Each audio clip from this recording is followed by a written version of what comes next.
प्रयागराज माघ मेले में सबसे ज्यादा चर्चा में एक ही नाम है, ज्योतिष पीठ के शंकराचार्य स्वामी अविमुक्तेश्वरानंद सरस्वती। मौनी अमावस्या के मौके पर संगम स्नान को लेकर उठा विवाद अब सिर्फ एक धार्मिक कार्यक्रम तक सीमित नहीं रहा। ये मामला धर्म, कानून और राजनीति तीनों के बीच टकराव की तस्वीर बन चुका है।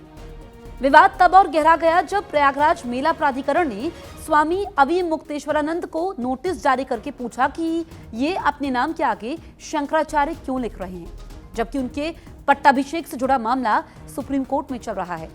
प्रशासन का कहना है कि जब तक मामला कोर्ट में लंबित है तब तक इस पद को लेकर स्थिति साफ नहीं मानी जा सकती। स्वामी अविमुक्तेश्वरानंद इस नोटिस से खफा हैं और इसे सीधे सीधे धर्म में दखल बता रहे हैं। उनका कहना है कि न मुख्यमंत्री, न राष्ट्रपति और न ही कोई प्रशासन ये तय कर सकता है कि कौन शंकराचार्य है। उनके मुताबिक शंकराचार्य का फैसला सिर्फ शंकराचार्य ही करते हैं, सरकार नहीं। वो दावा करते हैं कि उन्हें 4 में से 2 प्रमुख पीठों श्रृंगेरी और द्वारका का लिखित समर्थन मिला है, जबकि पूरी पीठ की मौन सहमति भी उनके साथ है। उनका यह भी कहना है कि इन पीठों के शंकराचार्य उनके साथ सार्वजनिक रूप से स्नान कर चुके हैं, जिससे उनकी मान्यता साफ होती है। असल में ये विवाद आज का नहीं है। इसके बीच सितंबर 2022 में पड़े, जब उनके गुरु स्वामी स्वरूपानंद सरस्वती का निधन हुआ। उनके जाने के बाद शंकराचार्य पद के उत्तराधिकार को लेकर विवाद तेज हो गया। एक ओर स्वामी वासुदेवानंद सरस्वती हैं, दूसरी ओर स्वामी अविमुक्तेश्वरानंद। इसी विवाद को लेकर अक्टूबर 2022 में सुप्रीम कोर्ट में याचिका दाखिल की गई, जिसमें नए पट्टाभिषेक पर रोक लगाने की मांग की गई। कोर्ट ने आदेश दिया कि फिलहाल कोई नया पट्टाभिषेक नहीं किया गया। यहीं से कानूनी पेच और उलझता चला गया। अगर स्वामी अविमुक्तेश्वरानंद की निजी यात्रा देखें तो उनकी कहानी भी कम दिलचस्प नहीं है। उनका असली नाम उमाशंकर उपाध्याय है। उनका जन्म 15 अगस्त 1969 को उत्तर प्रदेश के प्रतापगढ़ जिले के एक ब्राह्मण परिवार में हुआ था।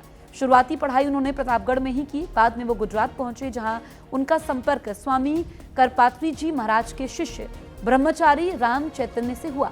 यहीं से उनके जीवन की दिशा धर्म और शास्त्रों की ओर मुड़ गई। इसके बाद उन्होंने वाराणसी के संपूर्णानंद संस्कृत विश्वविद्यालय से शास्त्री और आचार्य की पढ़ाई की। संस्कृत व्याकरण, वेद, उपनिषद, पुराण, वेदांत और आयुर्वेद जैसे विषयों में उन्होंने गहरी पकड़ बनाई। पढ़ाई के दिनों में वो छात्र राजनीति में सक्रिय रहे। 1994 में छात्र संघ का चुनाव जीतकर सुर्खियों में आए। 15 अप्रैल 2003 को उन्होंने दंड संन्यास लिया और उनका नाम स्वामी अविमुक्तेश्वरानंद सरस्वती रखा गया। संन्यास लेने के बाद वो सिर्फ धार्मिक गतिविधियों तक सीमित नहीं रहे, वो सामाजिक और राजनीतिक मुद्दों पर भी खुलकर बोलते रहे, जिसकी वजह से वो अक्सर विवादों में रहे। काशी विश्वनाथ कॉरिडोर के समय मंदिरों को तोड़े जाने का उन्होंने खुला विरोध किया। ज्ञानवापी मस्जिद परिसर में पूजा के ऐलान के बाद 108 घंटे की भूख हड़ताल की।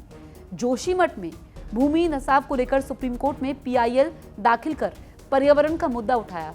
राम मंदिर की प्राण प्रतिष्ठा में शामिल न होकर उन्होंने मंदिर के अधूरे होने पर सवाल खड़े किए। अब प्रयागराज माघ मेले से शुरू हुआ ये विवाद एक बड़े सवाल में तब्दील हो चुका है। क्या धर्म की सर्वोच्च परंपराओं का फैसला अदालत और प्रशासन करेंगे या धार्मिक पीठ? क्या कानून और आस्था के बीच कोई साफ सीमा तय हो पाएगी? फिलहाल जवाब साफ नहीं है, लेकिन इतना तो तय है कि स्वामी अविमुक्तेश्वरानंद और प्रशासन के बीच ये टकराव अभी और लंबा चलने वाला है।